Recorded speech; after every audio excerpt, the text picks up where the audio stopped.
Hello YouTubers, this is Cessnaace. Bet you didn't expect to see me so soon after uploading a video yesterday. But I can't help the fact that the Postal Service delivered a package from Denmark today.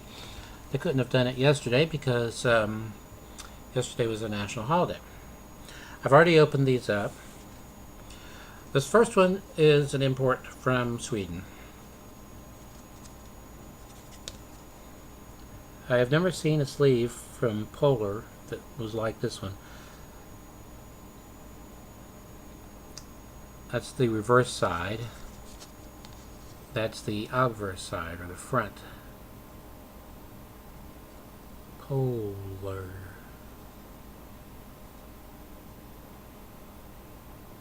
This makes, though, the third 7-inch vinyl single that I've imported that were in these kind of sleeves. That is stiff with a die-cut center hole, which normally here in the U.S. When we got records that were like that, they were 12-inch maxi singles. But what was in that sleeve, you may be asking? Well, nothing, because the person who shipped it knows how to package. The disc, its own protective sleeve, not inside the regular jacket, so as to prevent ring wear. Well, what's on the record, you might be asking? Well, I'll not only tell you, I'll show you. This is from 1972, released and manufactured in Sweden.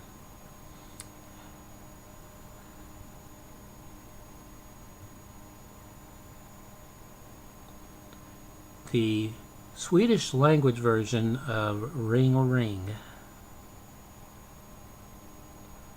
This is before ABBA was ABBA. They were calling themselves Bjorn and Benny, Agneta and Frida. They were playing around with their names, various combinations, and I believe it was their manager Stig Anderson that came up with the idea of using their initials to form ABBA. But you have to admit it has more of a ring to it. That, no pun intended, ring, has more of a ring to it than Bjorn and Benny, Agneta and Frida. Music and text by Benny Andersson, Stig Andersson, Bjorn Ulvaeus. B-side, same thing. Music and text, Benny Andersson, Stig Andersson, and Bjorn Ulvaeus.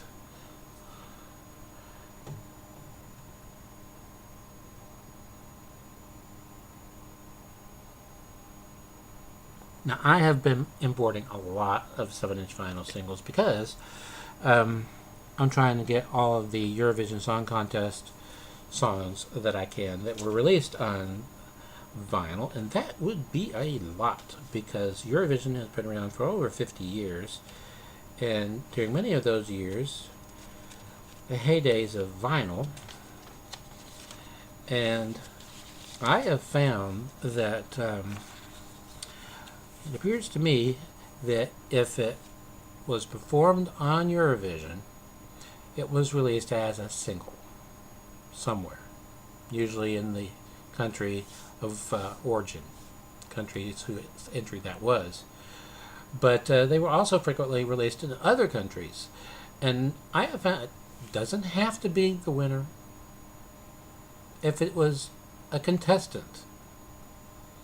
Even if it got no points, or no points. I probably mangled that. But it still got released as a single. I have even found singles for Eurovision Song Contenders. They didn't make it out of their host country's heats, but they were still released as a single. So, as Eurovision is over 50 years old, there are probably a lot of Eurovision songs out there. And I have found that the imports that I have been accumulating sound really, really good. 20 years old, 30 years old, 40 years old, 50 years old. They sound really good. with one exception, a Suzi Quattro release from 1972, I think it was. One side plays perfectly, the A side. The B side, in the middle, it starts to sound funky. I know she experimented with funk because she loves funk, but that's not what it was. It sounded weird. Like there was a channel going out or something. But then it comes back, and but that's the only one I've ever had a problem with. It's not Suzi Quattro's fault, obviously. I have a lot of Suzi Quattro singles now that I have imported, and they all sound great, with that one exception.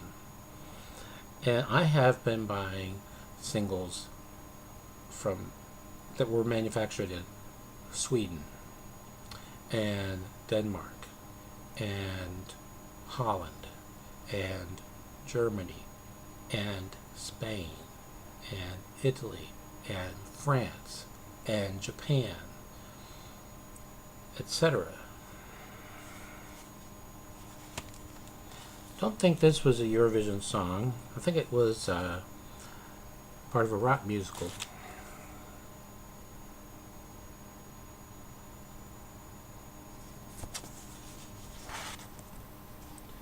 Willie the Tonser. Some ring wear on this that is noticeable on the reverse that is not noticeable on the obverse side for obvious reasons. This was released in 1981, manufactured in Hamburg, that would be Germany,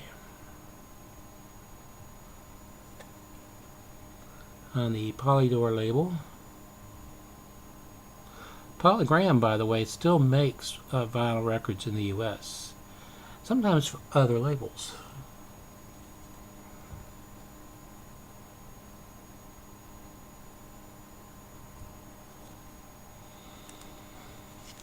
And whoever owns RCA Records these days, which I think is PMG, they still make records in the US. Usually issued on the RCA Victor label because they're reissues. Okay, now I've shown that.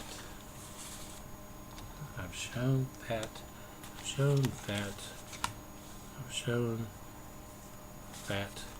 I haven't shown this. Quantum Jump and the Lone Ranger. Tonto is about to give the Lone Ranger a haircut.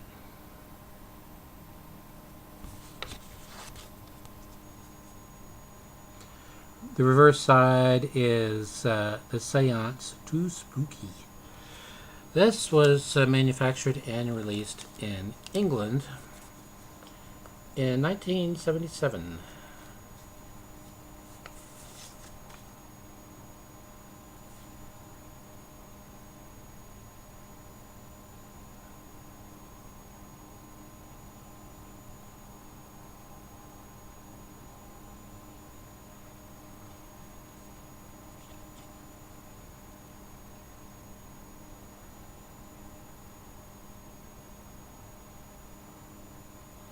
Until next time, stay awesome.